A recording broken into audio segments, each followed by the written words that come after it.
The Dave Hooker Show. A presentation of Off the Hook Sports. Objective insight, expertise, top guests. Available on YouTube, Apple, Spotify, and the Off the Hook Sports app. Download now for free. Also available on offthehooksports.com. I compute and obey. Now to Dave Hooker. Ready. I don't usually begin the show with what I got in my email, but this one's from the University of Tennessee. So I'm going to go ahead and share an email moment here with you. And this is from the University of Tennessee Sports Information Department. And I know a lot of you like to keep track of how many days until actual kickoff. Maybe Caleb and I are a little bit different because we count down SEC Media Days as we broadcast live from last week. We also count down the beginning of fall camp. So here we go. I got the email just moments ago. Tennessee's Football Media Day will be Tuesday, August the 1st, which is in about 6 days, depending on when you're watching this. Josh Heupel will be available. Tim Banks will be available. Joey Halsley will be available, the defensive and offensive coordinator, respectively, and select players as well. So we will have coverage of that, but bam, here we are. Less than a week away, and I know practice will begin the very next day. So this is a very good time to be a Tennessee or SEC football fan. Let the other countdown begin because it is here. Practice is set. Caleb Calhoun, how are you this morning as we've got a lot to get to? Why suddenly people are giving even more respect to Neyland Stadium. One of the toughest venues in sports, will be one of the toughest actual hosts for a game, according to our friend, I believe it was Brad Crawford at 247. So what will be the toughest home venues this year? Also, Joe Milton, a Heisman candidate. Is that for real? We wouldn't have said that about Hendon Hooker a year ago. The top 10 stars that the Vols will have to face in the SEC. And then this Jim Harbaugh situation, there are so many parallels you can draw. He's going to be suspended for 4 games for lying to the NCAA. Sounds a lot like a guy named Bruce Pearl. We'll dive in. NIL proposed legislation that I can go ahead and tell you Caleb and I don't really like. How are you, Caleb Calhoun? I am doing good. It's funny, when I was young, it was always bittersweet. School. When I was young, you're 32 now. Are you 34? I'm talking about high school. Okay. So when I was young, I did not like football season starting because it meant school started. Now it doesn't matter. There is no school, so I don't care. Yeah. And it's kind of like spring when you go into summer, there is no summer break. So it's kind of the same thing. You don't get as excited about the summer. I was always a little bit jealous of my mom, who was a teacher. And I was like, so when do you have to go back to work? Now, my mom was one of the teachers that cared about the students. She wasn't one that just signed up for the summer break and the extended vacations you get. But I tell you what, it would be nice to be a teacher and have 3 months off. She taught a lot of the times in the interim, but I tell you what, it would be nice to have 3 months off as a teacher. That would be pretty cool. It would, but those 9 months you're working are brutal, as you probably know because of your mom. Oh, yeah. It's like they are. Yeah. And when you factor it out, you get paid, I think, about $11 an hour when you really factor it out. So I just want to go ahead and say all the teachers deserve more money. I feel the same way about a lot of our civil servants, especially I've got a lot of firemen that work out at my gym, way stronger than me, by the way. But I'm like, you guys deserve more money. I might have to break down a Tennessee-Alabama game one weekend. They might have to run into a burning building. So there's a lot of civil servants that deserve more money than us. And maybe we can start that. Maybe that is our new cause, our new purpose because we've got a lot of things going on. Also, this is super cool. I had a visit with TriStar Apparel, which has a little 3-star that it looks American, but it's off the Tennessee flag. We're going to start working with them. So you've got an opportunity to get some fantastic merch at a great price. So a lot going on, but first it's time for What the H? And that's brought to you by Andy Mason of AndyMasonRealEstate.com. Is Neyland Stadium going to be the loudest in the nation come 2023? What the H? What the? What was he thinking? Release the hounds. The Dave Hooker Show, Keep cool. a presentation of OffTheHookSports.com. Support our advertisers. It keeps us around. And in this case, it'll save you a lot of money and you'll get the best service in the biz. AndyMasonRealEstate.com. About 40 years of experience in that office. AndyMasonRealEstate.com. Go ahead and go to that website, sign up, get a consultation. You'll be glad you did. Best service, best price in the biz there in East Tennessee. So, according to 247 and Brad Crawford, who we like quite a bit, the most daunting home atmosphere should be Tennessee, Georgia. Otherwise, Brad, I might argue with you if this game were to be played in October.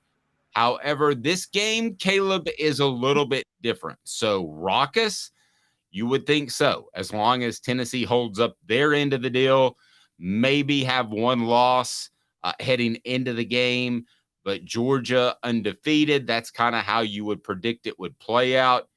Yes, it will be the biggest game, most anticipated at Neyland Stadium in quite some time. Now, I'm not looking in retrospect, Caleb, because they won the Alabama game. They won the Florida game. But as far as a game in Neyland Stadium that there's been more anticipation for and will be if these two teams hold up their end of the bargain, you give me one besides Florida in the 90s and early 2000s because I ain't got one. No, it's not even close, and it's bigger than Florida in the 90s and 2000s because it'll be in November. Tennessee has played bigger games in November. Maybe. I don't know. Debatable. They've played maybe bigger games overall as regular season games. They've not played regular season games of this potential magnitude this late in November because they're usually playing Vanderbilt, Kentucky. Now, historically, there were moments where Vanderbilt, Kentucky were big deals. Okay, but college football wasn't as big in 1950 as it is now. It just wasn't. So it's not going to have – and Neyland Stadium did not have 100,000 seats in the 1950s like it does now. The only comparable game as a home game for Tennessee that we could ever remember was that 98 Tennessee-Arkansas game where both teams were undefeated. It was the latest at the time 2 SEC teams had been undefeated. But, Dave, let's be honest. You were covering the team at that time. Until the game itself happened, I think everybody thought Arkansas's undefeated record was a fluke. They didn't really consider Arkansas a top 10, top 5 caliber team, right? You know, this sounds insane, but I felt like a lot of people going into that game felt like that Tennessee's luck had run out. I can remember the day of that game, getting the credential and having a conversation with a guy who still covers Tennessee. And we said, we just have this weird feeling that Tennessee's luck's going to run out because luck or good fortune, because the players hate it when I say luck. They certainly had that at Syracuse with the pass interference penalty. That was a pass interference penalty. They had some key turnovers that they forced against Florida. And no, I to be honest with you, when I go back to that game, I remember that morning specifically, and I thought there was a good chance Arkansas would slip up and beat Tennessee. So I felt like it was highly, highly regarded. Now, this is different. This is Georgia on November the 18th, where all you've got is Vanderbilt left. So even if you lose to Alabama earlier in the season, you've still got a college football playoff berth to play for. You might have a Heisman Trophy, which we're going to get into with Joe Milton a little bit later. So it's definitely the biggest since then. But if both teams go in with one loss, I actually think it's bigger than Arkansas because I think there are two factions. Most people thought Tennessee would roll over Arkansas, but there were a few that were like, maybe this team, their luck has run out. So but I think this is the biggest since that one and might be bigger as long as both teams roll in with a combined one loss. Oh yeah, it's absolutely bigger, largely because it's a divisional game too. It didn't at the time the Arkansas game. It didn't matter if Tennessee lost; they were still going to Atlanta. Whereas this game could decide who goes to Atlanta. And Arkansas was more. You're right. There may have been a fear that they would slip up, but a loss would have still been a slip up because no one considered Arkansas a top 5 national title contending caliber team, even though they were undefeated. Everybody thinks that was probably the best year in the past 50 years of Arkansas football without doing my research. You're right. Yeah, exactly. And everybody considers Georgia not just a national title contending team, but the team to beat to win the national title. So we're talking about, and it's a divisional game. It's a much greater magnitude. And just for good measure, it's 2 weeks later in the season than the November game, the Arkansas game was. So I think the magnitude of this November game, we have never seen Neyland Stadium like this ever. You might have seen the closest to it, Dave, for maybe, were you there in that 1990 Notre Dame game? Didn't you tell me you went to that one? I went to that as a fan. My stepdad, who I love to death, but I didn't love at the time because I was just mad because he was dating my mom. So, and you don't like whoever's dating your mom. But as an olive branch, he took me to that game. That won him a lot of points. We were in, I remember we were in the U section. I think it was, I can't remember which end zone. I want to say the South, but it was like watching the all 22. And that's when I realized they didn't want tickets on the sideline anymore, that I wanted tickets where I could see the all 22. I remember Rocket hitting a little toss sweep and thinking he's going to get tackled. He's going to get tackled. No, he's not. And he's gone. And it was just, that was Rahib Ismail. I mean, that team, there was more talent. Other than the Miami games when they played Tennessee down there or up here in the 2000s, that's the most collection of talent that I've seen on a field between one teams ever. So a couple of people, to get back to Arkansas, Travis said, I was at the Arkansas game and I 100% thought we would dog walk them. And Tennessee probably should have. They were a better football team. I don't think there's any question about that. But Arkansas, I thought, played Tennessee incredibly well. And we get to some of that in the Celebrate 98 series and some of the things that they were able to do. And they were smart about it. They slowed the game down, but ultimately you have that Clint Sterner fumble. But this will be bigger. Tennessee, Georgia will be bigger than Tennessee, Arkansas at 1998, assuming both teams go in with a combined 1 win, or even maybe a combined 2 wins, because at 2, let's say Tennessee has 2 wins or 2 losses. 2 losses. You could still play your way into a college football playoff, theoretically, if you beat Georgia. Now LSU got to the BCS national title game with 2 losses. Yeah. And you could still, by the way, hit that like and subscribe button so we can bring more people in. We greatly appreciate that. So, and the flip side too is Georgia and Tennessee could both potentially have a loss. So then you're playing for not only the SEC championship game, you're playing for a possible college football playoff, because there's going to be a team that's going to get in it at some point in the SEC with just 1 loss, maybe even 2. Now, some of the other games that Brad had listed as far as monstrous games, how close are they? I'm going to run down the top 5. Florida, LSU. I'm sorry, this doesn't compare to me because I love this rivalry because of the talent on the field. It's a game I go out of my way to watch, but this is not this is not to me of the same ilk of Georgia or Florida. What say you? Oh, I absolutely agree. If Alabama were visiting LSU this year, I would have that above them because it's a November game in Baton Rouge. But since LSU has to play Alabama on the road, I don't really think LSU has a game that would have the magnitude of Tennessee, Georgia. So I don't think Auburn, Texas A&M. What do you think?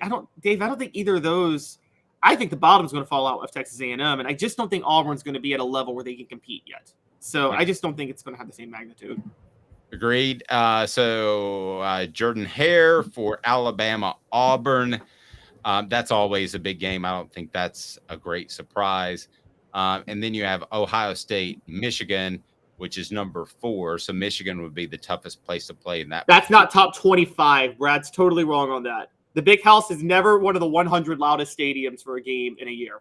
I agree with that. If that was at Ohio State, I think we'd be having a different conversation because that game is always big. And we'll get to Jim Harbaugh's suspension to round out the top 5. Beaver Stadium for Michigan, Penn State. Ugh. And then you get Tennessee back on the list, the Swamp for Tennessee, Florida, as one of the most hostile places, the loudest stadiums. There's no question about it. That's going to be listen, we talk about how Tennessee handled Florida and it was a Hail Mary and they almost got back into it. Well, here's the way they view it. They view it as our guys, Florida, almost beat Tennessee on the road. We're one pass away. So revenge game, absolutely no question about it. A huge, huge revenge game. Absolutely. And they could actually say, even though you and I disagree, I actually agree with Billy Napier's decisions to do it. They could say that had Billy Napier not gone for those two times when they scored, Florida could have sent that game into overtime after recovering that onside kick. And so they were, to them, they were closer than it even looks.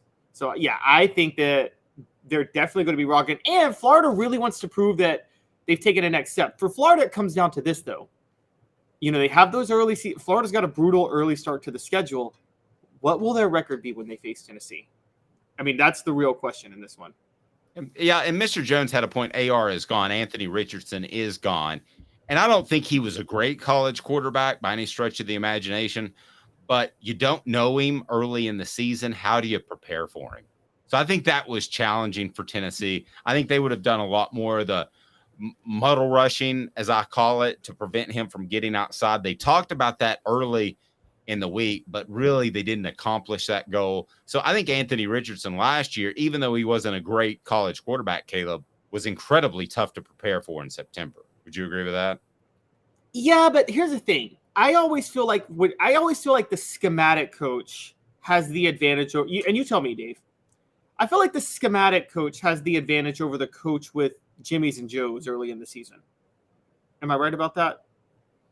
And it depends where the Jimmy's and Joe's are. If the Jimmy's and Joe's are on defense, I'll take the Jimmy's and Joe's. But I see where you're going. If they're on offense, then I'll take the schematic coach. Because the reason I say that is, for years, Tennessee fans, and you hear Fred White say this, they always say, if we could have just played Florida later in the year. And the reason I always felt was because Tennessee had the better players. Florida just had the schematic advantage with Spurrier. Whereas, okay, maybe they could have figured out Florida's tendencies a little bit more and their own tendencies a little bit more had they played them later in the year.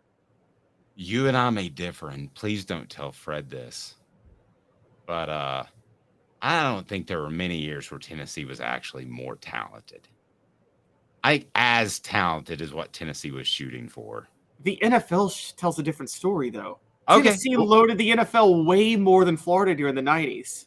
Well, okay, let's do that tomorrow.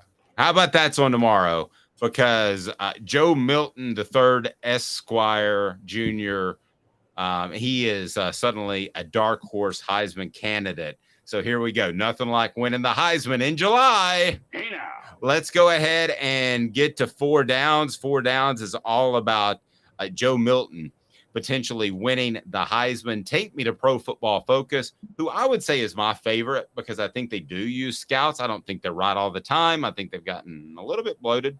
But for the most part, the guys that write at Pro Football Focus that know ball, I like the most. And why do they have Joe Milton as the SEC's dark horse Heisman candidate? And who else might be mentioned as we change gears, and we'll get to 4 downs, brought to you by Zen Sports here momentarily. Tell me why Joe Milton's on this list. So Joe Milton, PFF, for those who don't know, is a numbers-oriented site more than anything else. It can be flawed and can be skewed because it's numbers-based. Particularly, they use certain types of numbers to judge offensive linemen. And that's, Dave, you know more than I do.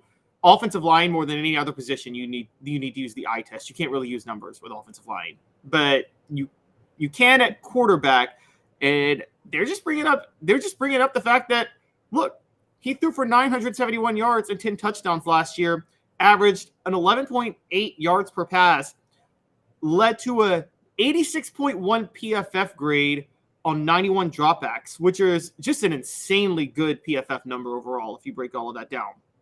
So they're just looking at those numbers. They're looking at Josh Heupel's system. They're looking at the fact that he's taking over, and they're like, I mean, the real question in PFF's mind would be, how is he even a dark horse? at this point. Interesting. I think he's much more of a dark horse to be a top 5 pick than win the Heisman because of the tangibles, the Anthony Richardson factor, which there have been other guys that have been able to do that. So let's go 4 down. But playing Georgia in November helps because, again, amen. To circle back, no question. Playing Georgia helps. Yeah, I really hadn't thought about that till you brought it up just a couple of weeks ago. Playing Kentucky and Vanderbilt in November is all but a sledgehammer to your Heisman hopes. I mean, it just doesn't matter what you do.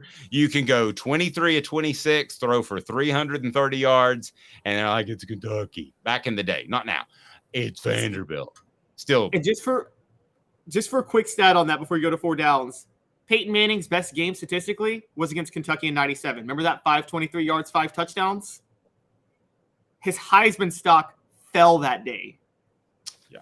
So I like the fact that Tennessee's ending it with a more important game. And trust me, from a reporter's perspective, there have been times where you're just kind of stumbling through the season. Hit that like button, please. Subscribe. And by the way, what does Joe Milton being a Heisman candidate mean for? I'm joking. That was for you, Travis. I'm not going there. It is 4 downs, and it is now on off the hooks. It means nothing for Nico because Joe's going to be fine, and he's going to play really, really well. I think even Travis will agree that I've come around in 6 months, and I'm now a big Joe guy. And I enjoyed the interview that I did with him over the SEC Media Days. If you didn't get to hear about that, he talked a lot about his grandmother. So it was super cool. Here we go. 4 downs is now. It's brought to you by Zen Sports. 4 downs. 4 questions. 4 answers. The Dave Hooker Show. 4 downs. A presentation of offthehooksports.com. Joe Milton, a Heisman candidate. Sounds crazy. Would have sounded crazy 365 ago if we were talking about Hendon Hooker. And 4 downs is brought to you by Zen Sports, the new sports book in Tennessee, revolutionizing the way you earn sports betting rewards. That means no more deposit bonuses that turn into deposit nightmares. On Zen Sports, what you see is what you get with their cash rewards program. You get a lot of cash for a welcome bonus, earn an unlimited 5% cash back on your betting volume for your first 15 days when you sign up with the code HOOKED. That's right, unlimited 5% cash back. Use the promo code HOOKED. Support our advertisers, and Zen Sports is a great one. Keep betting, keep earning with up to 3% cash back on your betting volume every month after that, and refer friends to earn a percentage of their betting volume as cash rewards too. Zen Sports is bringing the cash back to Tennessee, so if you bet big on sports, you want to be betting on Zen Sports. Zen Sports betting just got better. So here we go. 4 downs brought to you by Zen Sports today, and Cooper Mays is always nice to keep track of the downs for us, even though a center doesn't really do that. We think that's what makes it funny. Cooper, before we get to first down. Cooper Mays here. Hit like and subscribe. Thank you, Coop. First down. Coop here. First down. Is Joe Milton a Heisman candidate, yay or nay? Right now. Not right now. I say nay. I say nay now. Hey Now by Hank Kingsley means I agree with you. So that's first down. Coop, let's get to second down. Cooper Mays here. Second down. Will Joe Milton be a Heisman candidate? And by Heisman candidate, I'm not talking get to New York. We'll get to that. But I'm talking be in the conversation of the top 6 to 8 guys like Hendon Hooker was throughout the season. Basically, after they beat Florida, he was somewhat in the conversation. Alabama, that was his Heisman moment. So will he be a Heisman candidate? That's a different question than is he? You see, this is a difficult one to answer because how I answer this question will have everything to do with how I'm predicting Tennessee this year, and I don't like giving away my predictions for the Vols this year. Oh, well, and you're hung up on Nico. No, I'm not. Okay. That's supposedly me. No. That's crazy. I'm telling you right now, Joe Milton will be a Heisman candidate because I don't think a lot of Florida. I think Tennessee gets that win. So you don't win a Heisman Trophy in October. It just doesn't happen. But I am telling you that he will be on the list with maybe a plus 1,200 next to him, which would be 12-1 odds. He will be on that sort of list. He will not be a cutoff guy that you say plus 2,500. There's no way he can win it. So I think he will be on that list. Coop, what down are we on now? Tennessee center Cooper Mays here. Third down. All right. So answer this question. Joe Milton, and I think I know your answer because I was a little bit surprised by the last one. Joe Milton will be in the conversation for the Heisman in New York or win it. He'll be in the conversation early. He's not going to New York, and he's not winning it. Okay, you ready? You ready for this? I'm ready. Joe Milton's going to go to New York. Wow. Look at Dave over here. From Joe Milton's going to lose his starting job in January to now Joe Milton's going to be in New York.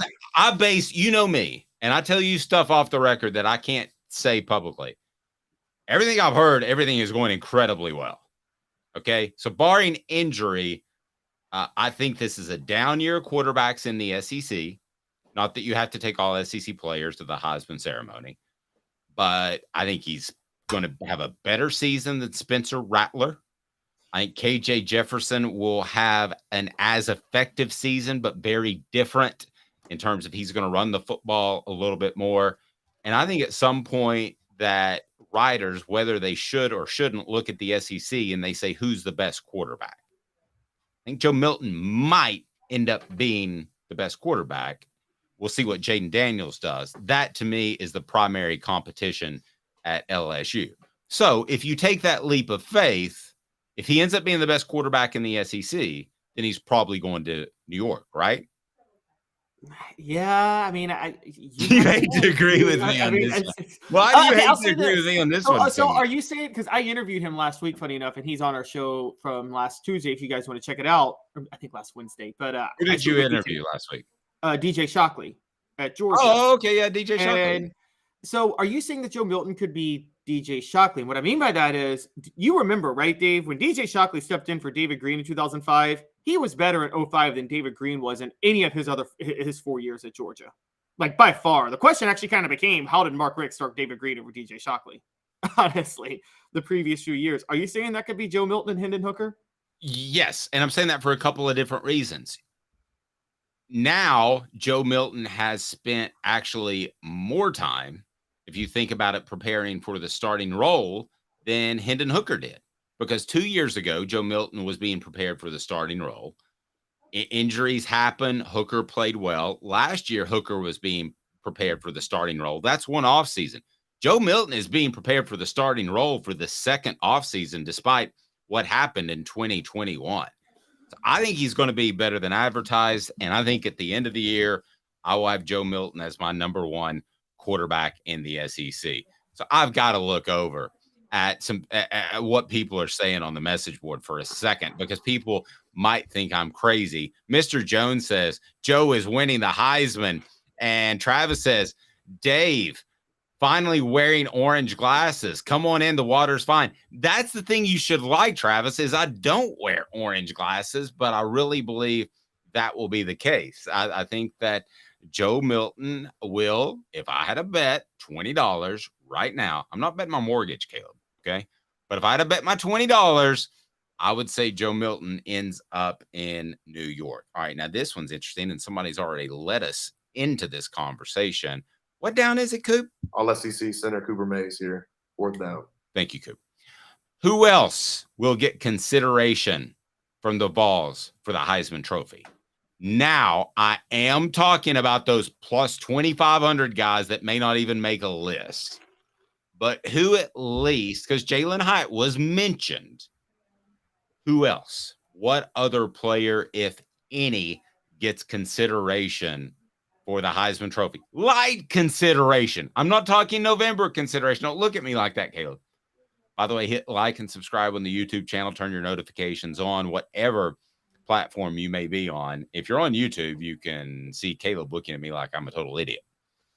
But no, I just have a very, very, very evil thing to say. But okay, what other player gets Heisman Trophy talk for the Vols? Has to be offense, right? The second most likely player to get Heisman Trophy talk for the Vols would be Nico. Are you serious? I'm saying yes, there's a chance Joe Milton ends up in New York. There's also a chance he loses his starting job to Nico. And if he loses his starting job to Nico, then Nico is in the Heisman race or in the conversation. Okay, well, you did a dastardly thing on me. You picked a second stringer. So let me throw these names at you that are on the message board. You have Ramel Keaton, Brew McCoy. You also have Squirrel White, Dante Thornton. I thought you would go in that direction. You're right, Rocky Top Tom. If Nico is getting talk, then that means the season. Well, if he's getting Heisman talk. If he's getting Heisman talk, the season is not a disaster. Yeah, it probably means you lost against Florida. You put Nico in and everything's great. But we're not going into that. Travis says Caleb's still asleep. No, Caleb's throwing heat. I like the direction. But if you had to pick among those receivers, because I'm going to go a little bit off script. We know what Tennessee can do from the slot receiver position. And it's probably going to be Dante, or it's probably going to be, you would think, Squirrel White at that slot receiver position. Now, we got a couple of votes for running backs in Jabari Small and Jalen Wright. I don't think they are transcendental type of running backs that would get that type of pub.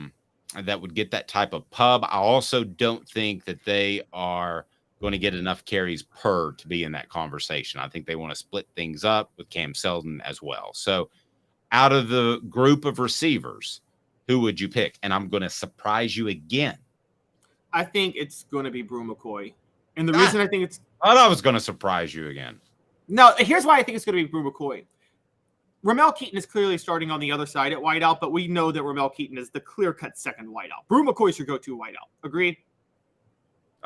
Yeah, he's what's called a number one in NFL terms, and that doesn't mean the first guy you look at. That means a guy that dictates coverage. Brew McCoy is the guy who dictates coverage, and coverage will roll towards him, which strengthens and weakens your argument because he may get fewer catches, but he may have a bigger impact on the game.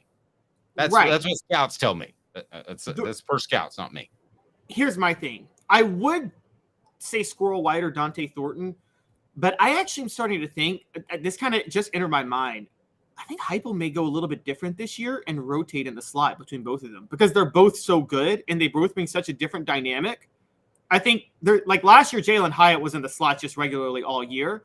What are the chances, Dave, that Heupel does what he did with Princeton Fant and Jacob Warren, but in the slot alternates Squirrel White and Dante Thornton? It would be a departure from what he's done, but I think it's a wise move. So I'm not going to start questioning him until they have a top 50 offense instead of a top 1 offense. But yes, I would try to get them both on the field. Travis says Brew is a man amongst children, but it is not our big play guy. But here is my theory.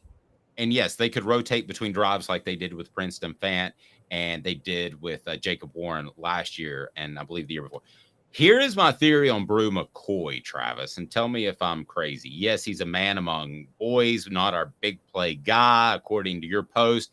However, if I'm a defensive coordinator, I'll tell you one thing.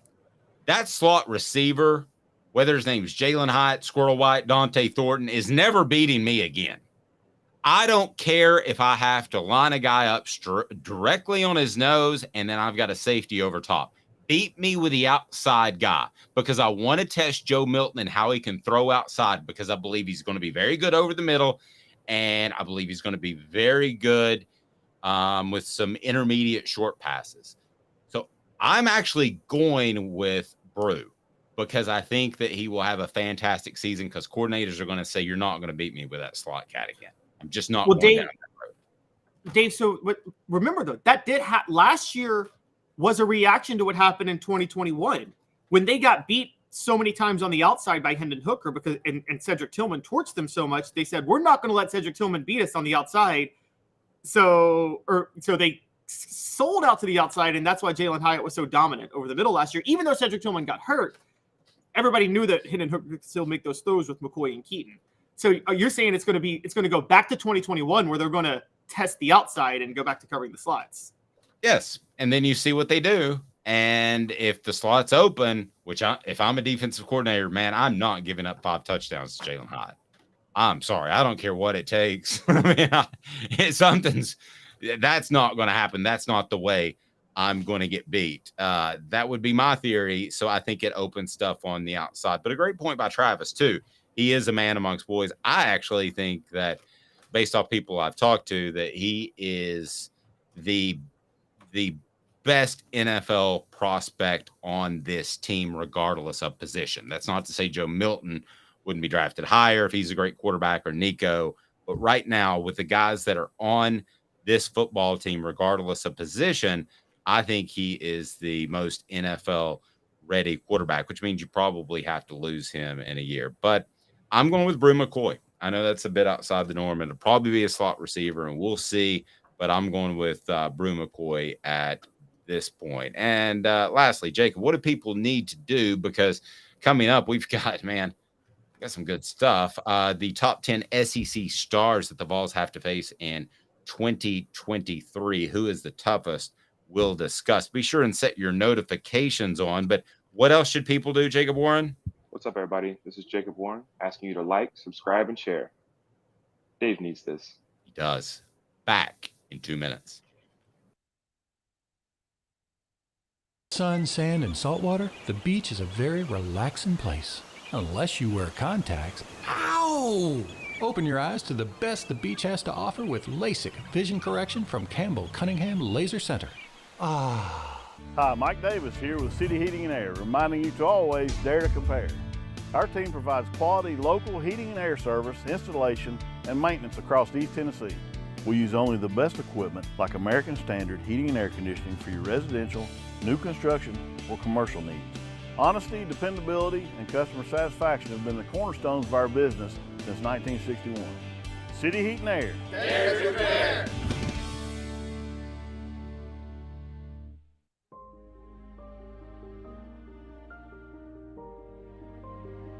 Our family has been creating one-of-a-kind pieces of jewelry in West Knoxville since 1986. Each piece is a combination of unique processes that bring your idea to life. Every day in our shop, a truly special item with a story all its own is being manufactured in our facility, bringing the history and family sentiment into a whole new generation of life. We're grateful that you chose us to be Knoxville's best jeweler, a title that we value and respect. Because to me, being a jeweler and owning a jewelry store are not the same thing. I'm Rick Terry. I'm a jeweler, and we want to be your jeweler. Kingston Pike and Campbell Station Road in the heart of Farragut, and downtown on Gay Street right next to the Tennessee Theater. When you want a hard cider that's easy to enjoy, one that's crafted to perfection, you need Tennessee Cider Company. Some say it's the signature cider of the South. Others say it's the cure to your craving. They all say you'll savor every sip. With a selection of ciders free to sample, all it takes is one taste. Visit tncidercompany.com for more information, as well as to shop our ciders and merchandise online. Thirsty yet? Doors open at 10 a.m. You're listening to The Dave Hooker Show, a presentation of OffTheHookSports.com. The internet is full of pictures of each and every one of you. Available on YouTube, Apple, Spotify, and the Off the Hook Sports app. Download now for free. Is there nothing you people can't do? Also available on OffTheHookSports.com. Great idea by Caleb Calhoun and the top 10 SEC stars the Vols will have to face in 2023. By the way, refresh website. So let me know what you think of that. You can always email me at dave@offthehooksports.com. I am a man of the people because I am one of the people. So would love to hear your feedback on that. We're pretty pleased with it as we get off and rolling for what will be year 2 of Off the Hook Sports, but it's year 1 was interesting. So we've got a lot to get to. People are loving Caleb. Look at Rocky Top Tom says, and I'll put it on the message board. Great point, Caleb. I keep saying that coach's offense changes just a smidgen every year to account for positional talent and full people.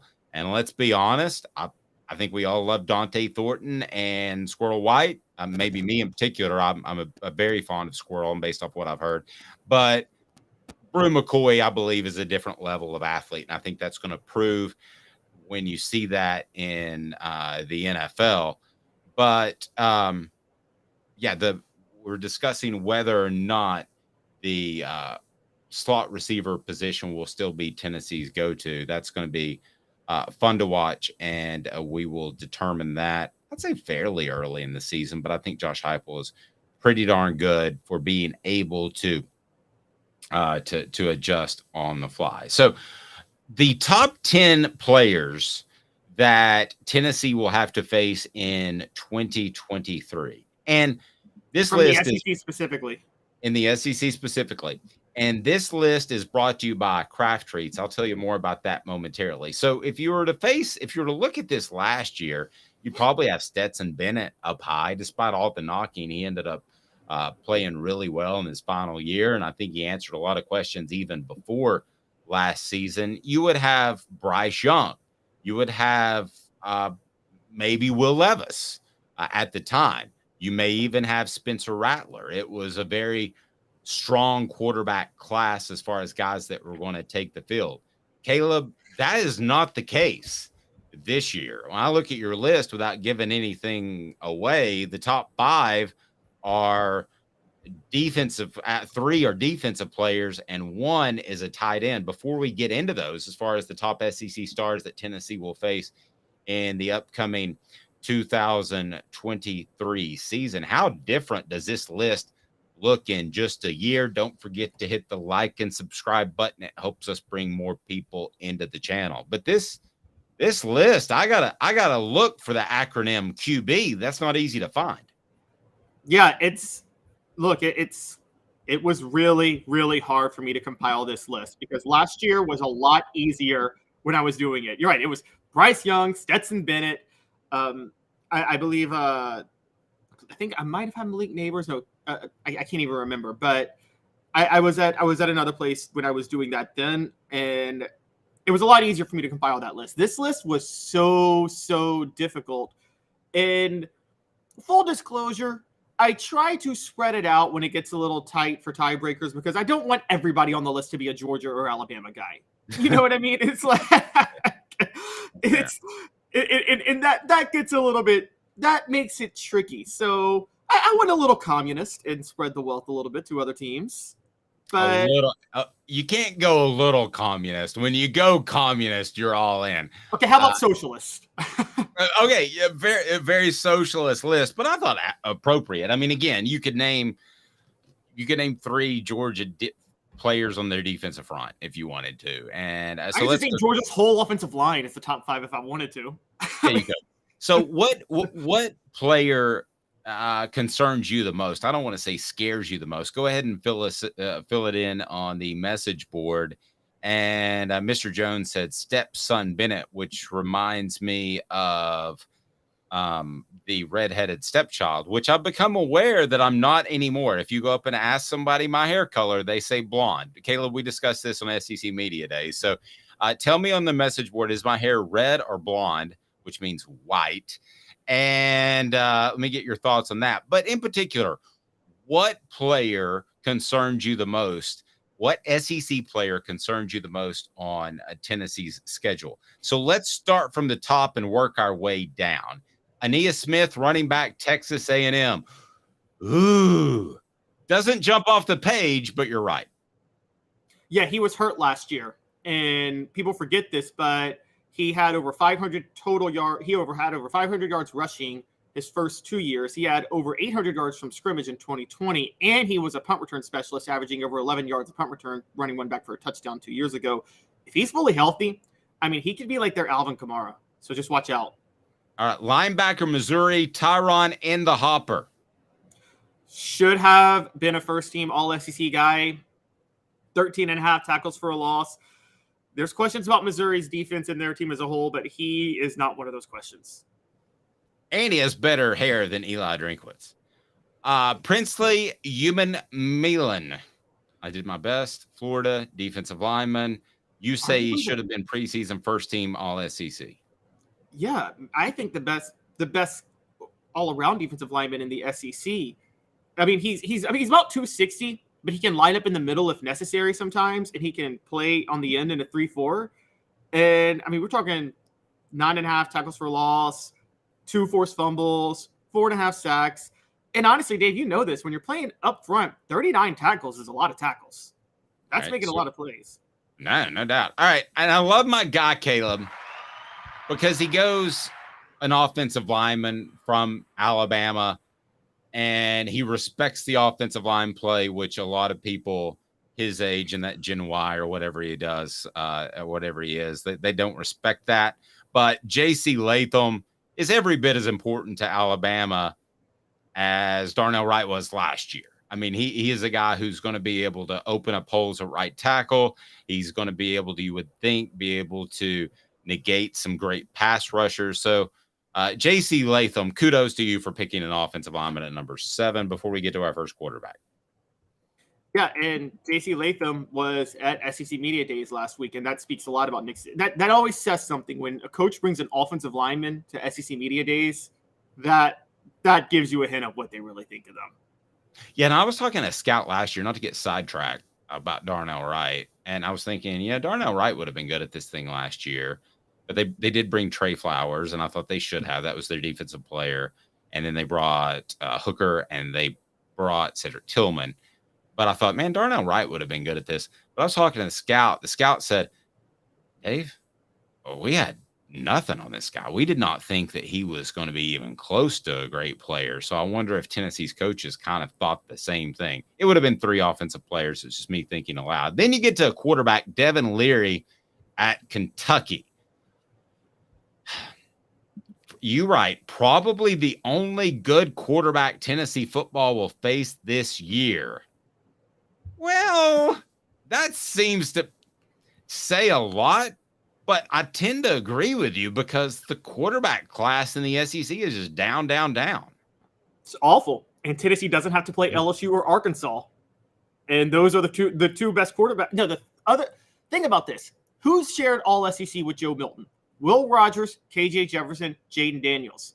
Guess who Tennessee doesn't have to play this year? Mississippi State, Arkansas, or LSU.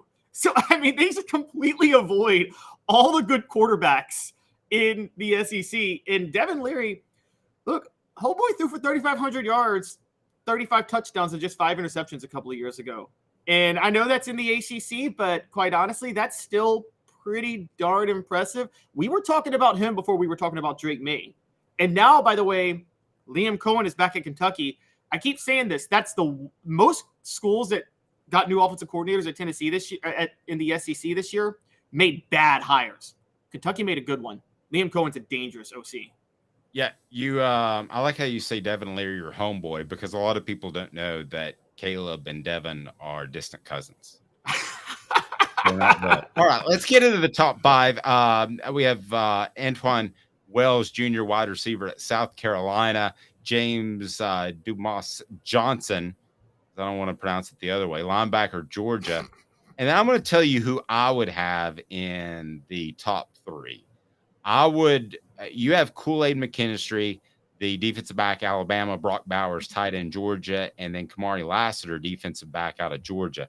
I would actually have Kool-Aid number 1, me personally, and then I would have Brock Bowers a close number 2, not only for the best SEC players that Tennessee will face this year, but if those guys happen to be side by side in the NFL draft, and let's forget about need. I got into a conversation with Tyler Ivins of the Sports Animal. Who are you taking, McKinstry or Bowers? I would take McKinstry in both situations, but it sounds like you would take Bowers as far as better college player. And I'm curious if they were sitting there at 5 and 6 in next year's NFL draft, and you need a defensive back and you need a tight end. Bowers is a transcendental tight end that could be up there higher than usual, but defensive back is probably the safer pick. So compare and contrast those two before we get to why you pick Lassiter. Well, for NFL, you're probably right with McKinstry because cornerbacks are harder to come by than tight ends in the NFL. I think tight ends are borderline on running backs at this point, where there's such a supply of good tight ends where it's more about how well you use them than it is anything else. There's very few Jason Wittens in the NFL, but Brock Bowers, I mean, could be that. So, but I'm with you. I'd still go Kool-Aid McKinstry. I can't get past what Tennessee did to Alabama last year through the year, and Kool-Aid was starting on that team. And that's sticking in my head. I know he wasn't guarding Jalen Hyatt in the slot. Forget that. A 15-second drive went to Tennessee's 2 wideouts. I believe he was on Ramel Keaton for that last catch. And I'm sorry, I got to put that on him.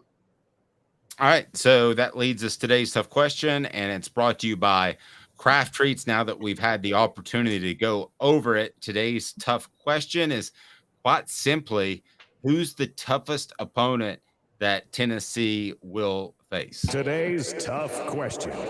Take a side. Take a stand. The Dave Hooker Show, a presentation of offthehooksports.com.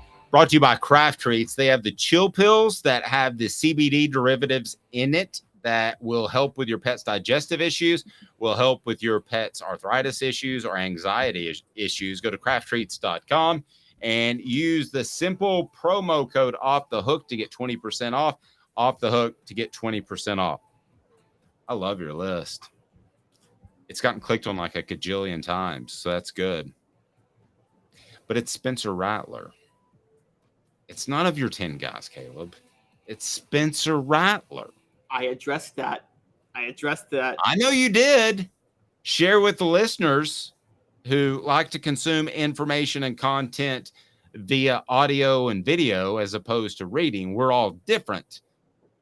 And it's in your column, but it's still Spencer Rattler. It is Antoine Wells Jr., the receiver. That was the reason Tennessee struggled with South Carolina last year. They couldn't guard Wells. It took South Carolina and, who was their offensive coordinator last year? Satterfield? Was that his name? My mind just drew a total blank for a second. It took them till November to realize they had a weapon in Wells, and they started using him because he torched Tennessee, and then he torched Clemson, and now he's first team All SEC, and it's all because of what he did at the end of the year. Wasn't Rattler. It's that they figured out that they have a guy for Rattler to throw to. Wells is the threat for South Carolina. Let me tell you why Spencer Rattler is the number one threat. Have you ever been to a Cheesecake Factory, the restaurant? Yeah, there's way too many things to order at a Cheesecake Factory. Way too many. It takes 30 minutes to get through the appetizer section.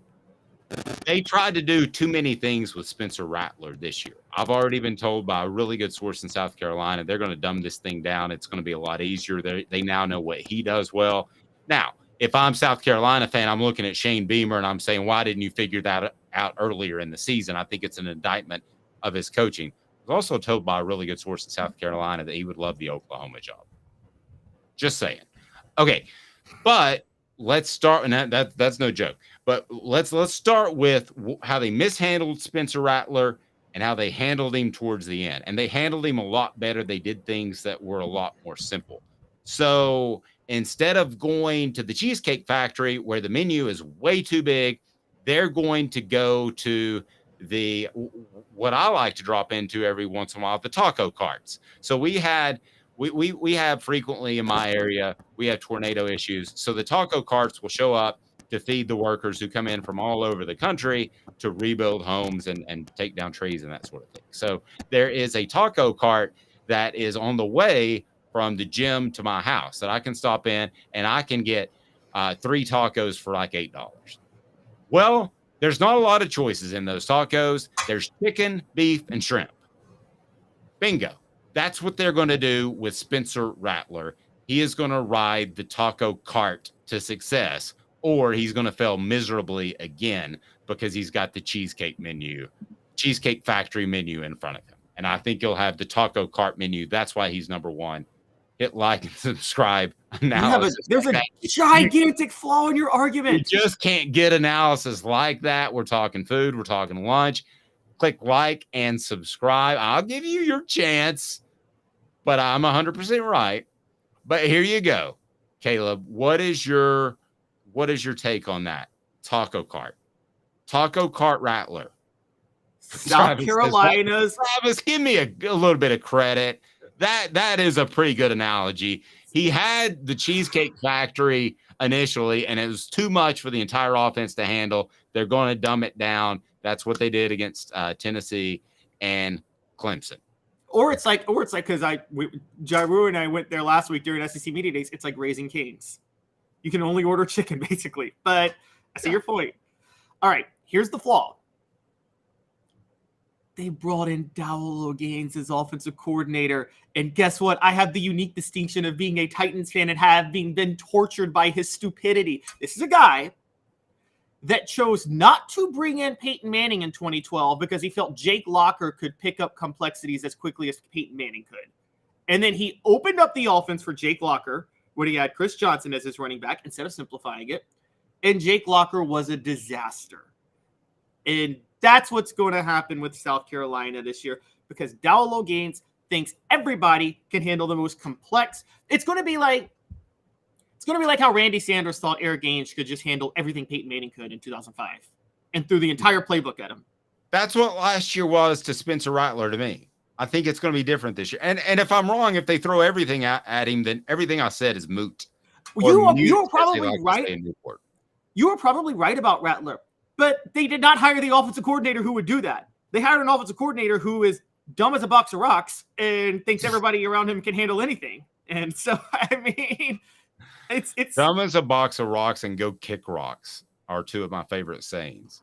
And I'm sorry. I know I need to dial back, but I take my feelings on the games personally because he was so bad as the Titans OC. So transcendently, horrifically bad. Okay. Here's why I am madder than darn it if I'm Bruce Pearl today at the end of July when I'm about to start having my 3-on-3 workouts and football takes center stage. So Jim Harbaugh gets a 4-game suspension for lying to the NCAA. Bruce Pearl, essentially, his firing was forced and he got a 3-year show cause that completely put his career on hold. So Jim Harbaugh explained to those that don't know how he lied to the NCAA. Yes. So Jim Harbaugh lied to the NCAA about a violation, a recruiting violation in 2021. It was a rules violation. It had to deal with recruiting during the COVID dead period. Something that very similar to Bruce Pearl was the most minor violation, and had he just come clean, it wouldn't have been a big deal. But he did. It's always the cover up, going back to Nixon, isn't it? Going back to Nixon, always the cover up. For me, it was I did not have. Okay, sorry. But anyway, so it's a very minor infraction. He lies to the NCAA. That's it for me. He's fired.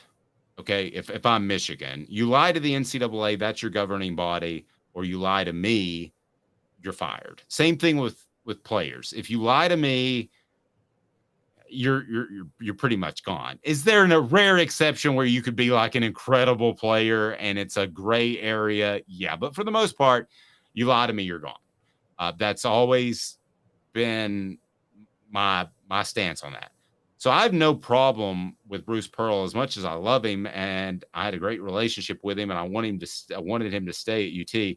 But he lied to UT on multiple instances. He lied to the NCAA at least once, quite possibly twice. That to me is a very fireable offense.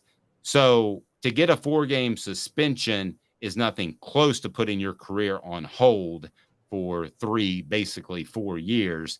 He should have gotten something even worse, in my opinion, because I think lying is, in these situations, unforgivable. Jim Harbaugh would not be my football coach if I'm the athletic director at Michigan. You just can't lie in these situations. And Tennessee has proven that. They came clean and they were honest, and the NCAA took it easy on them. You do the opposite, and don't think the NCAA is not going to remember this. If Michigan gets in trouble 2-3 years from now, that might be when they drop the hammer on Michigan. Tennessee's reputation is the exact opposite. It's we're going to help you police ourselves. So if something happens at Tennessee 3 years from now, they're going to get the benefit of the doubt. I'd have fired Jim Harbaugh. He doesn't want to be there anyway, but that's a whole different conversation. Bruce Pearl can be mad right now if he wants to, but when you lie to your employer, that is a fireable offense with cause, without your buyout. That's where I stand on that, Caleb, and always will. And get your thoughts on that. But I can give you an example when I was in that position, and there were some people questioning my integrity at the time, and I'll be more than happy to tell that story. I don't think I've told it publicly before, but your thoughts on lying to a superior in these sorts of situations is fireable. Done. End of story. I mean, I'm one of those people that weighs the success and necessities against the morals. I'm going to be honest. And here's where I say that. I think here's Michigan's conundrum. I don't think they can get a much better coach than Jim Harbaugh.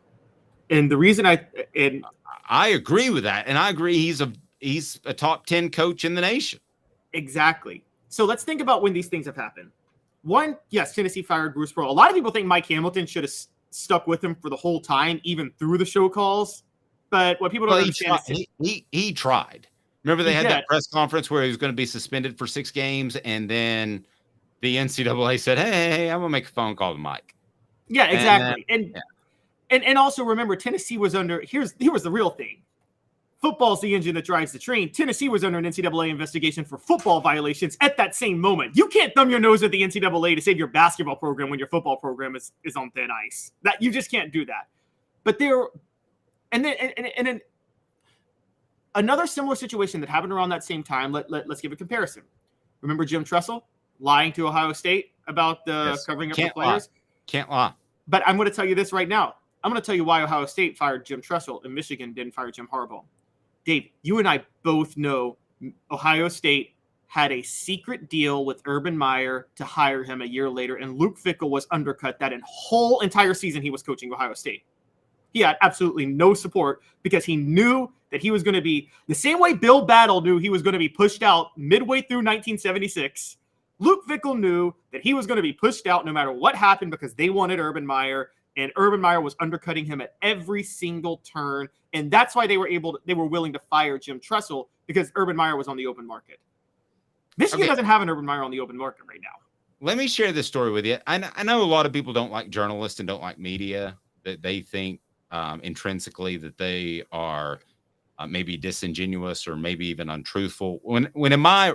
When my experience, it's been the exact opposite. I know of a person who one time was asked to get a comment from Philip Fulmer. He said Philip Fulmer didn't feel like talking about it because he forgot to ask. That was a lie. And he was drafting his resignation letter the next day, and I talked him out of it. But as it comes back to me, let me share a story. So many of you, if you Google me and Inky Johnson, who I love to death, I interviewed him because a person within the program said Tennessee Sports Information Department is not making him available. This is about 2.5 weeks after the Air Force injury. He really wants to say thank you to the fans. I'm like, super. All the interviews went through Tennessee Sports Information Department. Everybody had requested him at the time. So, and good morning, Mr. Grindstaff from Wisconsin. So we're talking about how you don't lie to catch you up at the job. So I go meet with not only the sports editor, but the executive sports editor, the overall editor of the paper. I tell them exactly what happened, Caleb, exactly what happened. Well, Tennessee has a different version of it because they felt bad that their sports information department didn't make Inky available sooner. And then they had every other media member that was mad that I got an exclusive with Inky. So I got a call from a publisher the day after they had decided to suspend me from the Alabama game. And, the News Sentinel had written that I was not in the wrong in any shape, form, or fashion later on that week. But I got a call from the publisher. So this is the head of all the editors, Caleb. This is the one you don't want to screw up. And he says, Dave, I just want to make sure everything you told me is 1,000% honest and correct. And I said, 1,000,000%. Everything I told you. So at that point, and I've always had this fear of being accused of something I didn't do. So the Tennessee's notion was I caught Inky in a parking lot, ambushed him. Not true. So I go home later. Well, no, we went to a bar, my wife and I, because it was a very stressful time. And after about 2 bourbon and Cokes, my wife looks at me and says, don't you have that on tape? And sure enough, I recorded every phone conversation because I can't transcribe fast enough. And you could hear it ring that he was calling me, Inky was calling me, and he said, hey, Dave, how are you? So it was the exact opposite of an ambush. So I sent that to basically everybody, the University of Tennessee president, my publisher, and everybody, just to know that I had not in any shape, form, or fashion misled them, and this was set up by an intermediary. The problem was you didn't want to burn the intermediary because he was essentially the source, which Caleb would certainly get from a journalistic standpoint. Had I lied at that moment, when my publisher says, hey, 1,000% true, if I lied to him at that moment, or I lied previously into the investigation into that, I should have been fired on the spot. Boom. No cause. Don't even pay me for the rest of the week. That's how I feel about lying in these situations. I know there are gray areas to some people, but in certain situations, there ain't no gray areas. That wasn't a gray area for me in my career. Jim Harbaugh or Bruce Pearl lying to the governing body, the SEC or the NCAA or both, or your immediate supervisor, the athletic director, is absolutely unforgivable. And I love Bruce to death. And if he sees this, Bruce, I love you. But I understand why the university had to do what it had to do. And I will tell you right now that Jim Harbaugh is not my head coach if I'm at the University of Michigan. I understand that. I mean, I totally understand that. And theoretically, from a moral perspective, you're right. And Michigan could probably, I mean, let's take even the moral side out of it. They might be able to save themselves a headache because given the fact that, like you said, Jim Harbaugh is looking to leave every year anyway, I know they don't think they could find a better head coach, but like, do you really want a head coach who has this violation, suspended 4 games, and you know the second he gets an offer, he's out, he's gone, and he's gone to the NFL and begged for a job. So I could make a strong, pragmatic argument that you're looking for an excuse to move on. Right, exactly. You should be looking at this as like, holy goodness, he just opened this up. I don't have to pay him the buyout. Cruise on out. I don't know who you hire in place of him, but I hate that question. If you're a proud university that has a foundation, you don't say, well, who can we get? Is that what people said when the Jeremy Pruitt stuff was going down? Well, you happened to go out and make a great hire because you had a great athletic director. I hate that term. Well, who can we get? Well, great. Yes. But that's something that Kansas should say. Maybe Michigan doesn't have fit in Michigan. Actually, I mean, Kansas made a great hire late too after firing Les Miles. They landed Lance Leipold out of nowhere. But maybe with Michigan, they're having this thought that maybe they don't have confidence in themselves as athletic directors, because sometimes athletic directors make good hires but got lucky. Rest in peace, Mal Moore.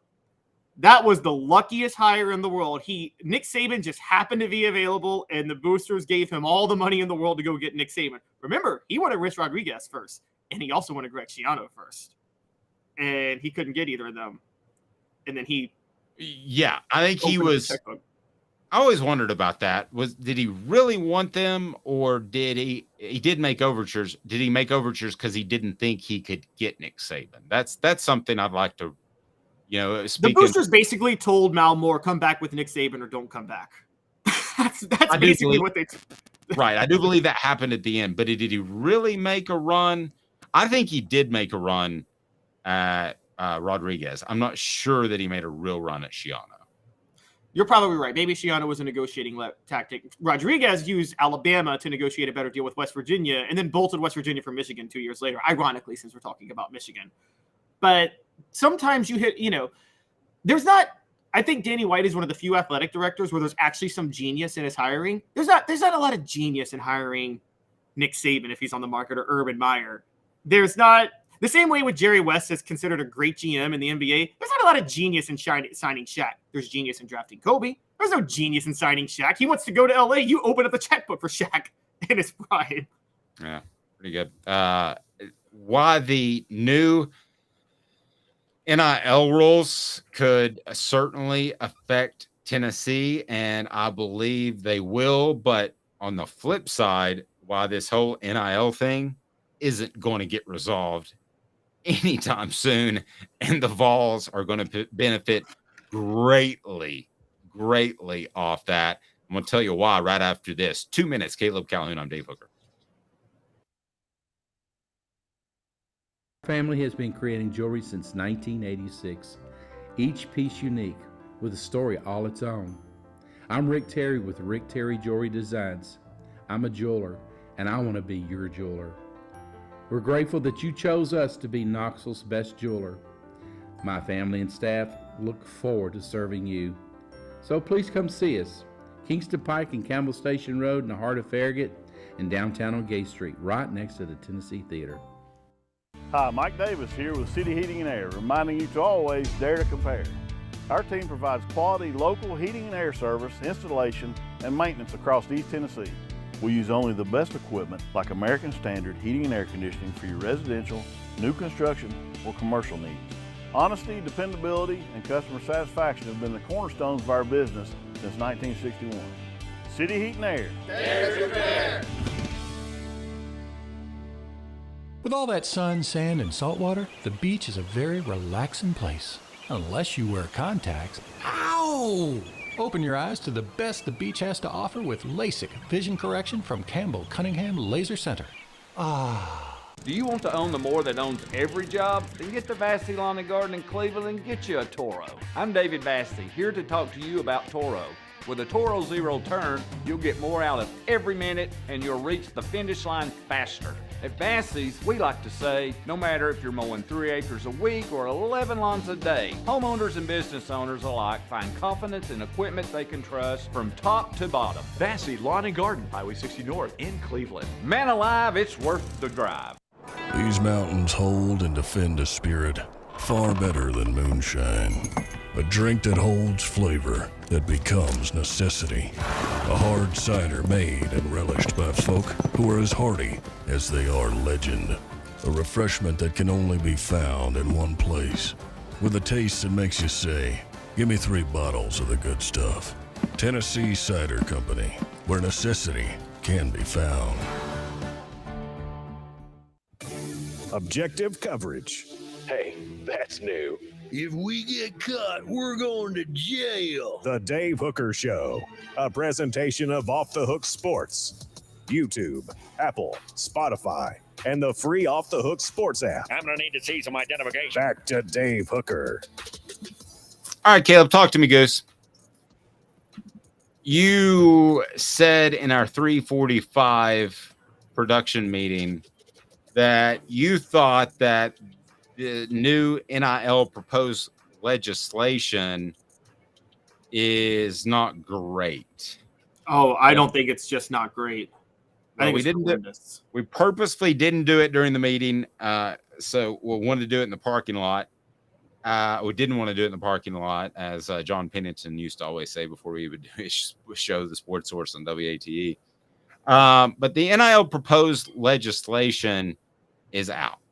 I want you to explain this to me as you see it, why it's not good. And I'm going to tell you why Tennessee fans should celebrate the current state of NIL. So you go first, and then I'm going to tell you exactly why Tennessee, the University of Tennessee, and a few other schools, not many, a handful, a few other schools should celebrate the way this NIL proposed legislation movement is unfolding. You go ahead, sir. Okay, so this NIL bill is not about regulating NIL to figure out how to address student athletes, whether or not they're considered employees in California or independent contractors in Tennessee, because that's something to address. This bill specifically is about nothing more than limiting what athletes can do for themselves, because it establishes it says, let's establish a national standard and preserve Title IX funding. Okay, how? That's a requirement in the bill, but how do you do that? How do you actually go about doing that with NIL if you have a place like California calling them employees? They don't say that. Here's what they do say specifically. Athletes can't make money off endorsements for things like alcohol. Well, if they're 21, why can't they? Who cares if they're 21? Neyland Stadium sells alcohol now. And you're telling me a 21-year-old on the team can't make an endorsement with a beer company for that? I would agree with that. I do know that they can't because I've tried. So, okay, but here's another one. No, but I do agree with what you said. I have no problem. Now, what about, before I get you sidetracked, what about gambling? Because I've asked that question before too. I am not seeing anything related with NIL and gambling right now. Well, they're not going to allow that. I can go ahead and tell you. Yeah, they probably won't. And I think there's already existing laws with gambling, so it doesn't really have to be addressed as much. But the other one, and this is the big one, the transfer portal. Now, please tell me, Dave, what the transfer portal has to do with NIL. I mean, this is why it's BS. They are using the we need national standards for NIL to crack down on players' rights, because they want to moderate. Who's the? I want to make sure we get this straight. Who are the actual legislators that are proposing this? So the two crafters are Democratic Senator Joe Manchin and Republican Senator Tommy Tuberville, former Auburn coach. And by the way, let's look at those two guys for a second. So Tommy Tuberville is getting a call from Nick Saban because he doesn't like transfer portal nor NIL. So that's why he's going to back it. Okay, and who was the other one? Joe Manchin and Nick Saban were best friends as kids. Okay, thank you. So this is Nick Saban's bill. This is Nick Saban pulling strings. Yes, this is Saban's bill, and mainstream media is going to love it because mainstream media doesn't look at the quality of bills. If it's bipartisan, they love it. They don't even care about what's in it. They're like, "Oh, bipartisanship, we love bipartisanship," and that's what they're going to do with this. And so they are going to moderate the transfer portal by requiring student athletes to complete their first 3 years of academic eligibility before transferring without a penalty. Now, are you kidding me? This is just bringing back the old rules. They are putting their own feelings on players having too much power into this bill that has nothing to do with creating a national standard for NIL. And it's a terrible bill because of it. They're just trying to transfer power and money back from the players into the hands of coaches and administrators. That's all they're wanting to do. I agree. And Tennessee is in a great spot. Why? Because none of this is going to happen. Not anytime soon. And you and I talked about it, and I talked about it with someone else at SEC Media Days. It may have been Greg Sankey, but I'm like, Commissioner, I mean, they've got a lot. It was Greg Sankey. I was like, well, this just in. Congress has a lot going on with an economy, and there's this Ukraine thing, and where do you possibly fall on the list? And as nice as he could say it, he was not real high. Not real high right now. And there are a lot of other things that are going to be higher on the list. So this actually got uncovered. And I think we are the only ones that talked about this a year ago on Off the Hook Sports. I asked Greg Sankey, I said, what kind of time frame are you looking at? And he goes, well, you got the midterm elections coming up. Well, I mean, that was last year. Okay. And then he said, you have the presidential elections coming up. Well, that's 2024. None of this is getting passed anytime soon. None of this is going to happen anytime soon. If you like to sit back and wait and read about proposals, then fine. We can all do that, and we can address what's fair and what's not. But the fact is, nothing is going to change anytime soon.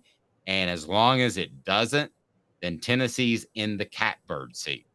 Let's say something goes wrong with Spire, which I'm not implying it will be. Somebody else will fill that void. The only thing that could affect what Tennessee is doing right now in NIL is if Congress puts down these type of laws, which based off the ones you gave me sound very illegal. And based off the timeline, Josh Heupel could win a Super Bowl for the Rams by the time this stuff gets passed. He could be only the third coach ever to win fourth coach to win a national championship and a Super Bowl.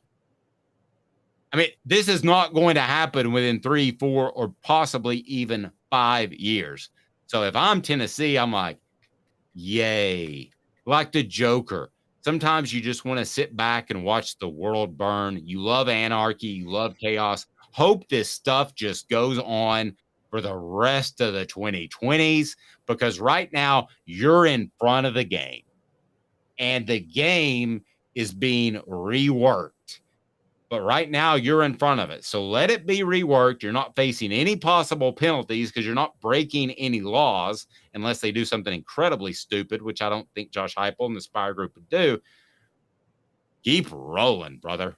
If you're a Tennessee fan, every time you hear new proposed legislation for NIL, that means somebody else like Tommy Tuberville or Nick Saban's best childhood friend is trying to make a name for themselves, and it really means nothing. Until you see Greg Sankey sitting in a congressional hearing, and I'm sorry, the Major League Baseball steroid issue was bigger than this, and it took months for them to get in there.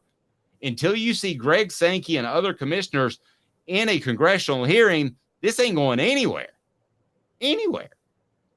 And also, isn't there kind of technically a free speech issue? Because we've now, based on Supreme Court rulings in the past, you can't limit advertisements, for instance, if it violates the First Amendment. Well, if you're going to limit advertisements with players, there's kind of a First Amendment violation there at that point. And so there's so many issues that they can't figure out. And here's my theory on this, Dave.